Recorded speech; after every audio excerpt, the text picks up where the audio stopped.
హల్దీ పేరు చెప్పుకుని నీటిలో తొల్లేసి ఫుల్ ఎంజాయ్ చేసామండి. మార్నింగ్ 8 గంటలకి హల్దీ ఫంక్షన్ అయితే ఏర్పాటు చేశారండి. ఈవినింగ్ పెళ్లి కూతురింటికి ఫోటోగ్రాఫర్స్ ని పంపాలంట.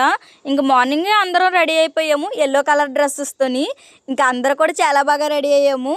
ఫస్ట్ అయితే స్టిల్స్ తీసుకోవడానికి వెళ్ళిపోయాము. ఎవడి గోల వాడదన్నట్టు ఓ పక్కన ఫోటోగ్రాఫర్స్ తీసి స్టిల్స్ కన్నా మా ఫోన్ లో మేము తీసుకున్న స్టిల్స్ అయితే ఎక్కువైపోయాయి. స్టేజ్ దగ్గరికి వెళ్ళగానే కుంటి ఫొటోస్ దిగాము. తర్వాత మా అన్నయ్య డాన్స్ చేయమని అందరూ బతిమాలటమే, కానీ మా అన్నయ్య అస్సలు కుదరదన్నాడు. లాస్ట్ ఫైనల్ గా ఒప్పుకుని 2 సాంగ్స్ కి అయితే డాన్స్ చేశాడు. అక్కడ ఉన్న వాళ్ళందరూ కూడా ఫుల్ ఎంకరేజ్ చేశారనమాట అన్నయ్యని. మేమైతే ఫుల్ ఎంజాయ్ చేసాము. ఎంత ఎంజాయ్ చేసామంటే అన్నయ్య డాన్స్ చేస్తున్నంత సేపు ఇంకా కేకలు విజిల్లే అనమాట. అంత బాగా ఎంజాయ్ చేసాము. ఈ మధ్య కాలంలో అయితే అంత బాగా నేను ఎంజాయ్ చేయలేదు, ఇక్కడే ఎంజాయ్ చేశాను. డాన్స్ ఎరగదీశాడు. మా తమ్ముడు అయితే మ్యూజిక్ సిస్టమ్ తో ఒక ఆట ఆడుకున్నాడనే చెప్పాలి. వచ్చిన వాళ్ళందరూ కూడా ఫుల్ ఎనర్జెటిక్ గా ఉన్నారండి. ఇంకా వాళ్ళకి పోటీ ఇవ్వాలంటే మా వల్ల అస్సలు అవ్వలేదు. ఫైనల్ గా హల్దీ ఈవెంట్ అయితే అదరహో అనేలాగైతే ముగించామండి.